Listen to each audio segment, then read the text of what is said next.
Alhamdulillahirabbil alamin. Wassalatu wassalamu ala asrofil anbiya'i wal mursalin wa ala alihi washabihi rasulillahi ajmain.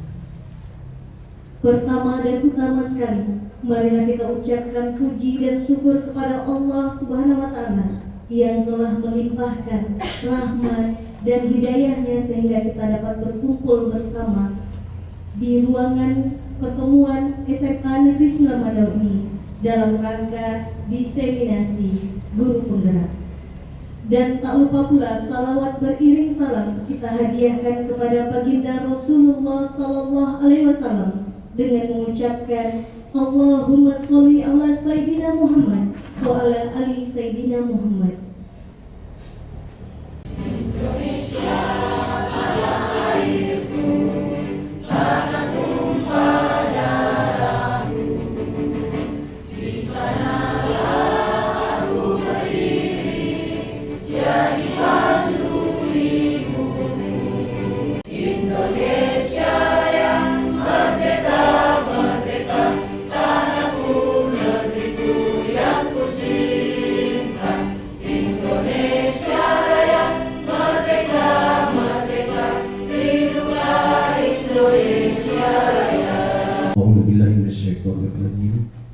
Bismillahirrahmanirrahim. Alhamdulillahirabbil alamin wassalatu wassalamu ala asyrafil anbiya wal mursalin wa ala alihi washabbihi ajmain. Allahumma aslih lana dinina wa aslih lana dunyana wa aslih lana akhiratina. Doa ya kami, juga berikanlah keberkahan di acara ini. Engkau mudahkan segala urusan ya Allah. Dan juga urusan kami semua yang ada pada hari ini. Doa ya kami, berikanlah segala kebaikan terhadap niat-niat kami dalam rangka untuk mencerdaskan anak-anak bangsa ini. Doa ya kami ini adalah manusia yang lemah ya Allah, yang selalu ada kekurangan dan kesalahan. Kiranya roh kami ampunilah segala dosa-dosa kami ya Allah. Dosa-dosa kelalaian kami ya Allah, hidupkan kami dalam kehidupan ini ya Allah. Dan Engkau jadikanlah kebaikan-kebaikan terhadap apa yang telah kami laksanakan ini ya Allah, dalam rangka untuk kesehatan kami untuk hari esok kami. Rabbana dzalamna anfusana wa illam taghfir lana wa tarhamna lanakunanna minal khasirin. Rabbana atina fid dunya hasanah wa fil akhirati hasanah wa qina azabannar. Walhamdulillahirabbil alamin. Bismillahirrahmanirrahim. Assalamualaikum warahmatullahi wabarakatuh. Selamat pagi dan salam sejahtera untuk kita semua. Alhamdulillahirabbil alamin. Puji dan syukur senantiasa kita kirimkan kehadiran Allah Subhanahu wa taala, yang mana pada pagi yang berbahagia ini kita tetap diberikan nikmat oleh Allah Subhanahu wa taala. Baik Bapak Ibu yang saya muliakan, satu dari komitmen sekolah bahwa sekolah siap ya Bapak Ibu semua untuk memfasilitasi dari kegiatan CGP itu ya, salah satunya adalah bentuk diseminasi ini. Nah, dan juga melalui kegiatan diseminasi ini kita bisa sama-sama mengambil hikmah, mengambil pengetahuan, dan juga saya berharap ini menjadi sebuah motivasi bagi ibu-ibu, bagi bapak-bapak dan rekan semua. Ya, mari bergabung yang masih punya kesempatan. Baik, pada kesempatan ini dengan mengucapkan Bismillahirrahmanirrahim, secara resmi acara diseminasi budaya positif sekolah untuk kegiatan CGP Angkatan 9 yang dibawakan oleh Bu Dina dan Bu Era secara resmi kita buka.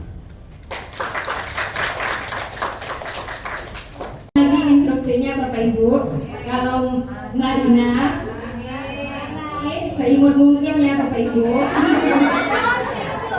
harus timur, kemudian kalau menarik di atas menara. Baik, kita mulai ya Bapak Ibu. Marina menari di atas kepala. Menara, menara, menari. Marina di atas menari. Marina. Oke, terima kasih Bapak Ibu.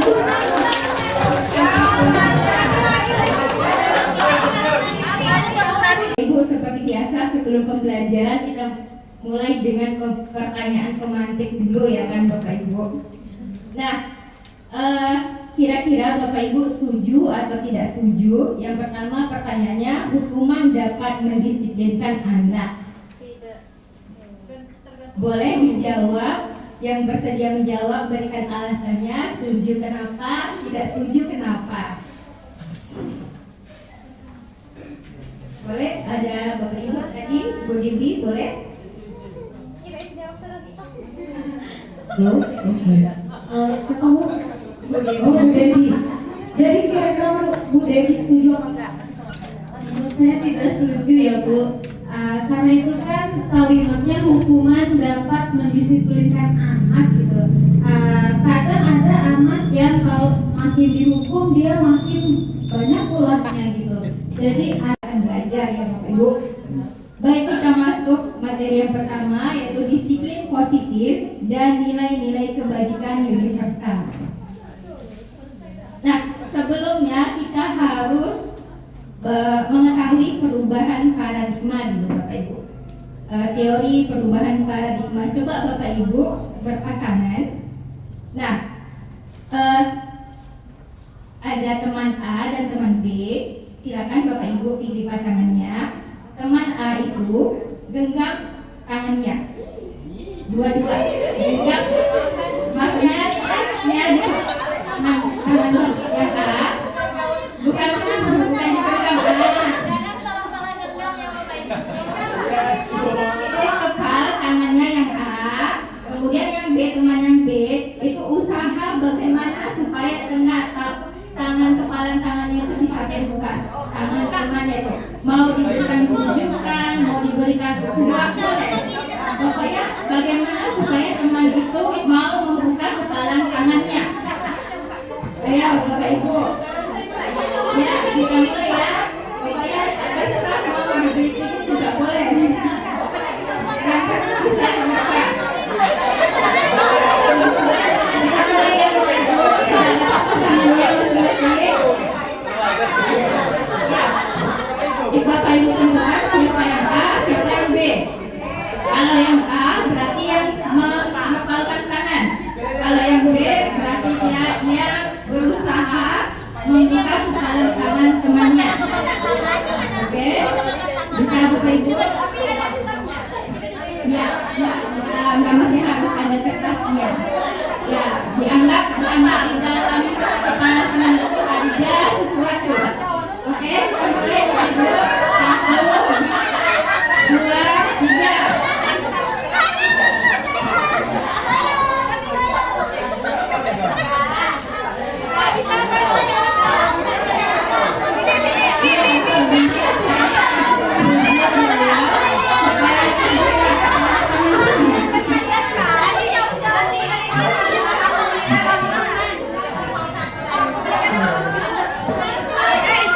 Kita anggap sudah selesai ya Bapak Ibu. Nah, kira-kira apa yang terjadi Bapak Ibu? Boleh tanggapannya Ibu? sudah berusaha dengan sekuat tenaga nggak mau dibuka, kemudian dirayu dengan diberikan ini juga nggak mau, tetap kekeh nggak akan membuka tangannya. Itu dari Terima kasih Ibu Dani.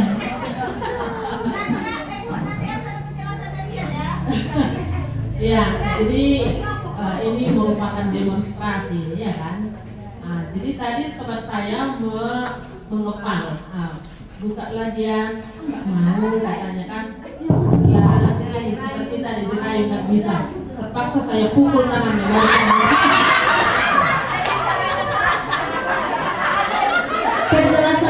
Penjelasan.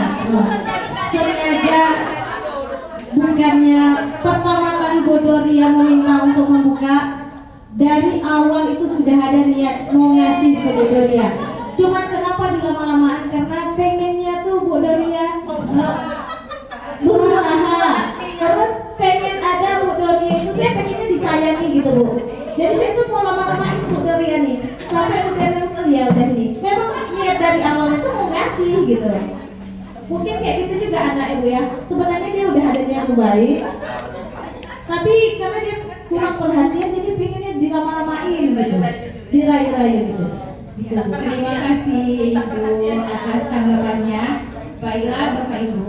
Jadi apa yang terjadi? Mungkin kemungkinan yang terjadi, kemungkinan Ibu ada yang mau membuka kepalan tangannya. Mungkin ada juga Ibu yang tidak mau membuka kepalan tangannya. Nah, ini merupakan adalah teori kontrol Bapak Ibu. Teori kontrol diri. Jadi sebenarnya siapa yang mengontrol diri? Yang mengontrol diri kita itu siapa sebenarnya? Diri sendiri ya kan Bapak Ibu. Nah, keputusan mau membuka tangan tadi atau tidak sebenarnya adalah keputusan diri kita sendiri tanpa paksaan orang lain. Kalau misalkan Bapak Ibu tadi membuka kepalan tangannya, itu memang karena Bapak Ibu membiarkan diri Bapak Ibu ingin dikontrol seperti itu. Ya, baik itu kita lanjutkan. Nah, kita masuk teori motivasi, hukuman, penghargaan, dan restitusi. Nah, teori motivasi perilaku manusia itu ada 3. Yang pertama untuk menghindari ketidaknyamanan atau hukuman. Nah, yang kedua untuk mendapatkan imbalan dari orang lain. Dan yang ketiga untuk menghargai diri sendiri. Nah, yang 2 ini untuk menghindari hukuman dan mengharapkan pujian atau penghargaan itu merupakan motivasi eksternal. Sedangkan untuk menghargai diri sendiri itu merupakan motivasi internal. Nah, kira-kira Bapak Ibu pernah nggak berbuat sesuatu karena mengharapkan imbalan? Pernah. Nah, pernah nggak kita berbuat sesuatu karena menghindari hukuman? Nah, kita datang tepat waktu supaya apa Bapak Ibu? Mendengar hijab. Nah, berarti itu artinya kita masih motivasi eksternal gitu supaya pinjamnya tidak terlambat, tapi bukan karena memang ingin dari diri sendiri. Iya Ibu. Nah, itu dia yang diharapkan Bapak Ibu dari teori kontrol tadi. Ketika kita bisa mengontrol diri kita sendiri, itulah yang diharapkan muncul motivasi internal Bapak Ibu.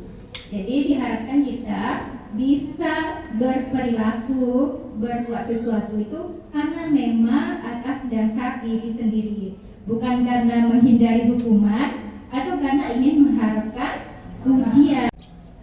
Nah, kita masuk teori motivasi, hukuman, penghargaan, dan restitusi. Nah, teori motivasi perilaku manusia itu ada 3. Yang pertama untuk menghindari ketidaknyamanan atau hukuman. Nah, yang kedua untuk mendapatkan imbalan dari orang lain. Dan yang ketiga untuk menghargai diri sendiri. Nah, yang 2 ini untuk menghindari hukuman dan mengharapkan pujian atau penghargaan itu merupakan motivasi eksternal. Sedangkan untuk menghargai diri sendiri itu merupakan motivasi internal. Nah, kira-kira Bapak Ibu pernah nggak berbuat sesuatu karena mengharapkan imbalan? Pernah. Nah, pernah nggak kita berbuat sesuatu karena menghindari hukuman? Nah, kita datang tepat waktu supaya apa Bapak Ibu? Mendengar hijab. Nah, berarti itu artinya kita masih motivasi eksternal gitu supaya pinjamnya tidak terlambat, tapi bukan karena memang ingin dari diri sendiri. Iya, Ibu. Mudah-mudahan tenang dia tolong. Nah, itu dia yang diharapkan Bapak Ibu dari teori kontrol tadi. Ketika kita bisa mengontrol diri kita sendiri, itulah yang diharapkan muncul motivasi internal Bapak Ibu. Jadi diharapkan kita bisa berperilaku, berbuat sesuatu itu karena memang atas dasar diri sendiri, bukan karena menghindari hukuman atau karena ingin mengharapkan ujian. Ya, selama ini kita mengharapkan penghargaan, padahal ya kan Bapak Ibu. Nah, apalagi waktu masih sekolah dulu, kalau juara 1 pasti diberikan hadiah, ya kan Bapak Ibu. Bahkan mungkin sampai hari ini kita memperlakukan anak juga begitu di kelas. Ya nggak Bapak Ibu? Ya kan? Kamu kalau nilainya lengkap, kamu akan ini naik kelas, kamu begini, ya. Kalau kamu rapi akan seperti ini. Nah, itu berarti kan kita masih membiarkan motivasi-motivasi eksternal, bukan muncul dari diri sendiri. Nah, ternyata Bapak Ibu, berdasarkan teorinya bahwasannya penghargaan itu merupakan hukuman juga Bapak Ibu. Apa pengaruhnya? Pengaruhnya ada pengaruh jangka pendek dan jangka panjang. Kemudian penghargaan itu mengurangi ketepatan. Jadi maksudnya seperti ini, kayak tidak objektif begitu. Ya. Kemudian penghargaan tidak efektif, bisa merusak hubungan malahan. Makanya Bu Ai nggak pernah muji saya. Iya, betul. Nanti takutnya merusak hubungan gitu, apalagi Nanti kalau jadi ketergantungan, kalau nggak dipuji nanti nggak mau kerja. Jadi dipujinya di belakang, nggak usah di depan orang yang bersangkutan. Namanya kamu ente, mau di jangka panjang nggak dipuji terus. ya, jadi inginnya maunya dipuji aja begitu ya kan. Jadi ketika kita bekerja sudah bagus, terus tiba-tiba kita tidak mendengar pujian, jadi kita merasa kecewa Bapak Ibu. Pernah nggak merasa seperti itu? Kok saya nggak diberikan pujian ya, padahal saya sudah datang tiap hari. Kok saya nggak diberikan pujian ya, padahal SPP saya, modul saya sudah lengkap. Seperti itu.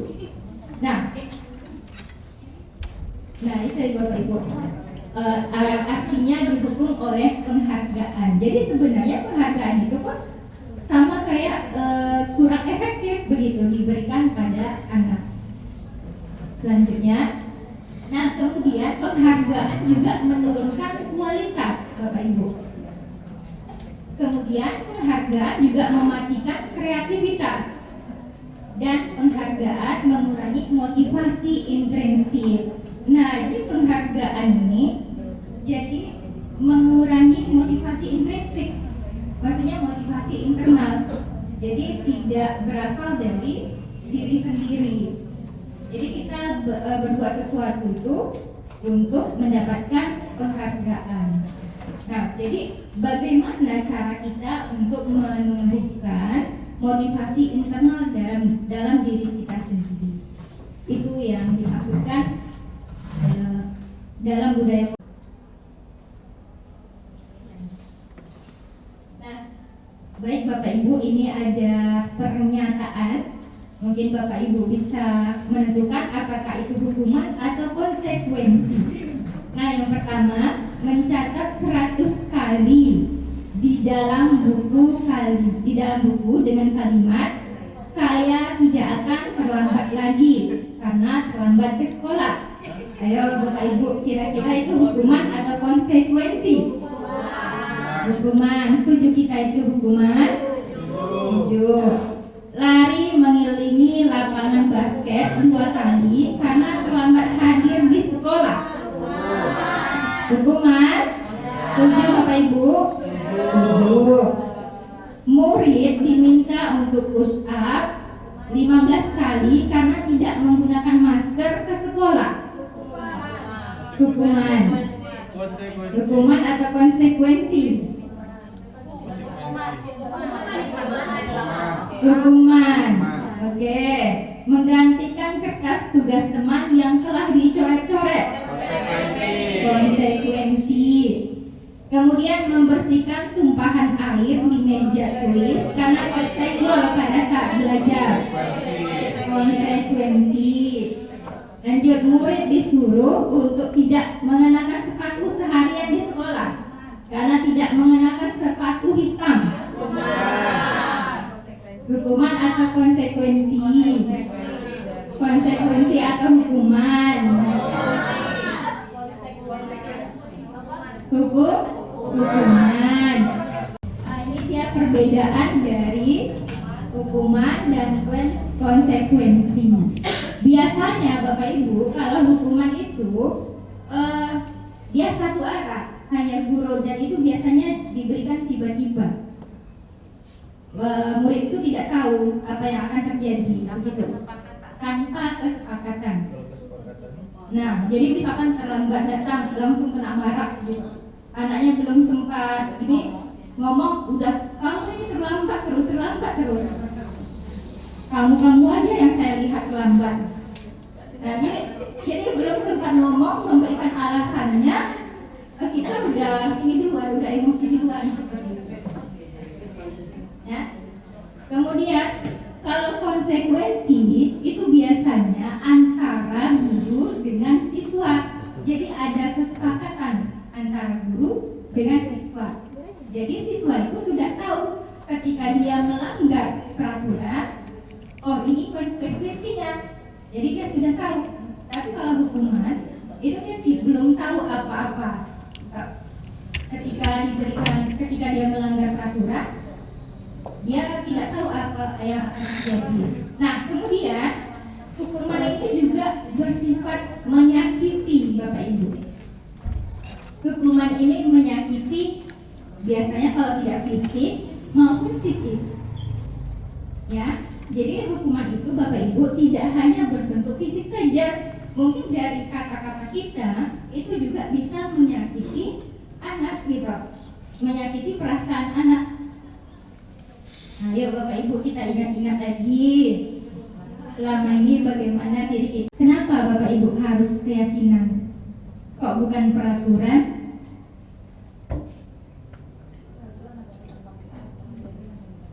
Iya, coba Bu Dia.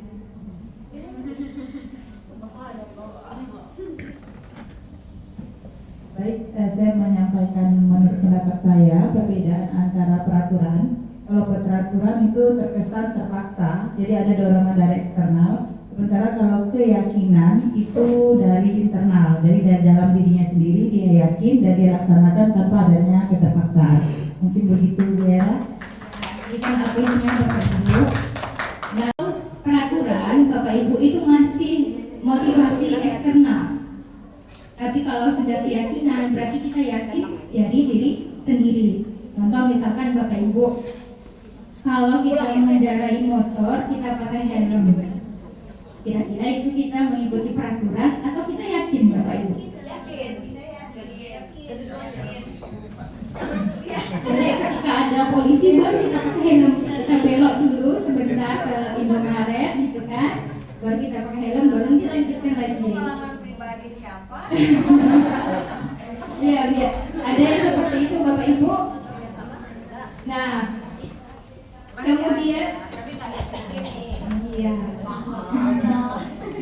Nah, kemudian memiliki peraturan 3M, menggunakan masker, mencuci tangan, dan menjaga jarak 1,5 meter. Kira-kira itu peraturan atau keyakinan Bapak Ibu? Peraturan.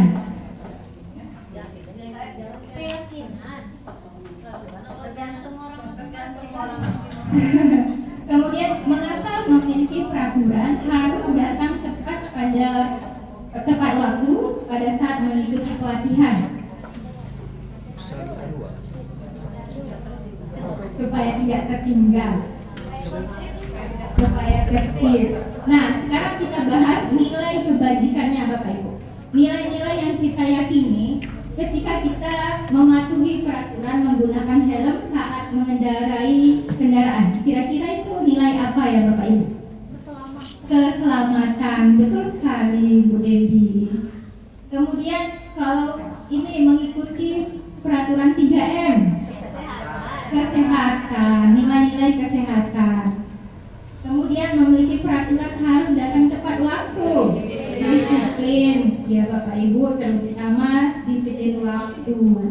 Nah, ini yang dimaksudkan dengan keyakinan Bapak. Jadi kita itu harus yakin, karena kalau udah yakin itu berarti kan tinggi Bapak derajatnya. Itu kan namanya kita yakin. Kalau peraturan berarti kita mesti motivasi eksternal, masih dari luar begitu. Tapi kalau sudah yakin, artinya kita menanamkan motivasi internal dalam diri kita. Nah, inilah ya Bapak Ibu, tugas kita sebagai guru, bagaimana menanamkan motivasi internal pada siswa kita. Bagaimana anak-anak melakukan sesuatu itu karena motivasi internalnya, karena dirinya sendiri. Dia ingin belajar itu karena memang keinginannya dia sendiri. Dia ingin mengerjakan tugas ya karena memang dia yakin mengerjakan tugas itu. Nah, bukan karena takut dihukum seperti itu Bapak Ibu. Nah, bermula Bapak Ibu diajarnya bermula dari peraturan kelas. Bermula dari peraturan kelas, kemudian kita yakin sehingga menciptakan keyakinan kelas. Setelah keyakinan kelas, kita akan terciptalah lingkungan yang positif. Nah, setelah lingkungan kita positif, perilaku kita positif, maka akan membudaya. Jadi lingkungan kita pun menjadi budaya, jadi kebiasaan seperti itu Bapak Ibu. Terima kasih Bapak Ibu. Kita coba baca peraturan kelas yang dibuat. Di sini ada peraturan kelas, tidak boleh terlambat masuk kelas, tidak boleh mengganggu teman saat belajar. Kemudian dilarang ribut atau berbicara pada teman masing-masing kelompok di depan kelas. Kemudian tidak boleh alfa, kabur ataupun terlambat. Tidak boleh mengganggu teman saat belajar, tidak menggunakan HP saat belajar, menjaga kebersihan kelas. Dilarang menyimpan atau membuang sampah di laci. Menghormati sesama teman. Tidak boleh makan dan minum di saat proses belajar mengajar. Jangan mengejek teman di kelas. Nah, ini peraturan Bapak Ibu, kira-kira kesamaannya apa? Ada aturannya, dilarang, tidak boleh, jangan. Nah, sekarang Bapak Ibu, kita coba mengubah peraturan itu menjadi kalimat positif. Kita hilangkan kata-katanya, kita hilangkan tidak bolehnya. Kita ubah menjadi kalimat positif. Silakan Bapak Ibu, dia kalau udah warna kuning, ini ada warna kuning. Kita ubah kalimat peraturan tadi, kita yang lebih positif ya Bapak Ibu. Iya Ibu. Ya, yang kita buat tadi ya Bapak Ibu. Ingat yang tulisan kita.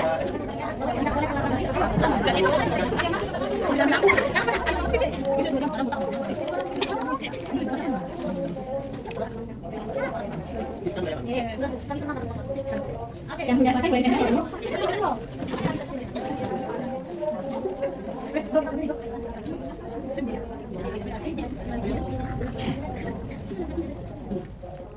Kita hubungkan dengan nilai-nilai yang tadi ya Bapak Ibu, dengan nilai-nilai kebajikan beri pesan. Ibu ya, ya.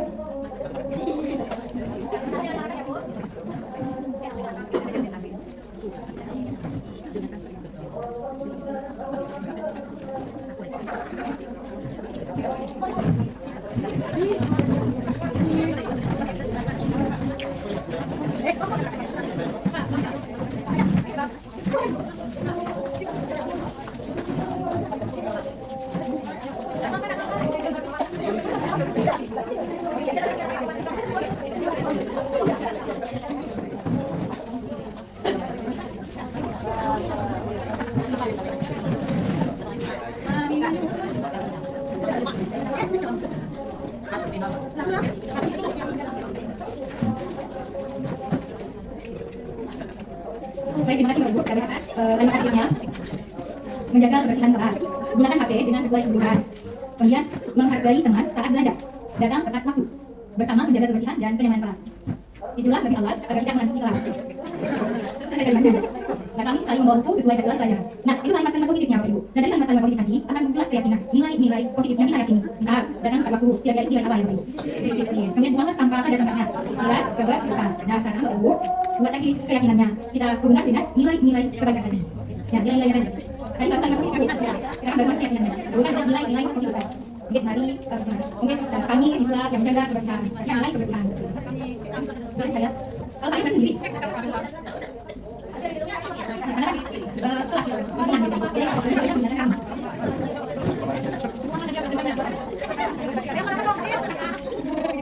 Kelas Lagi?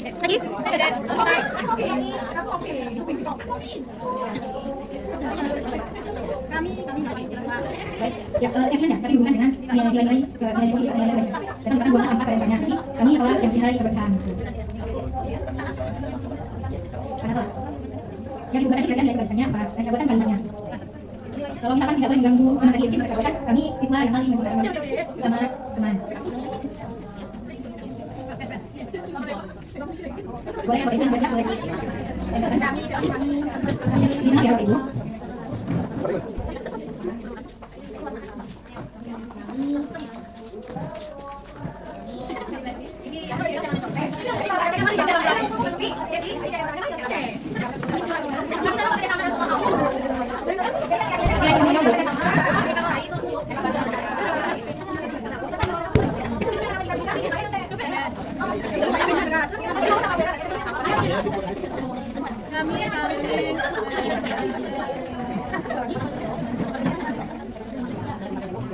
Baik, terima kasih Pak Ibu. Dari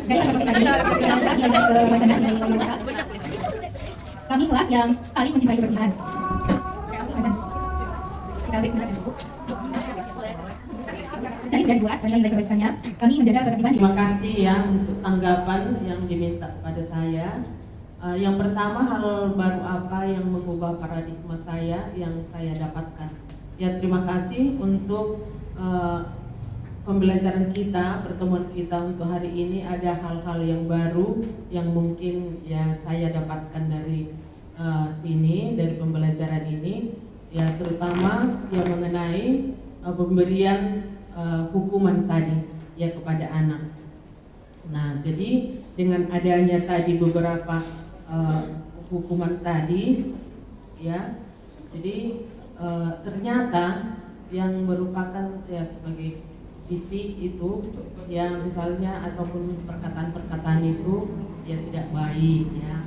Tetapi sebenarnya saya juga agak banyak juga tadi di awal yang kurang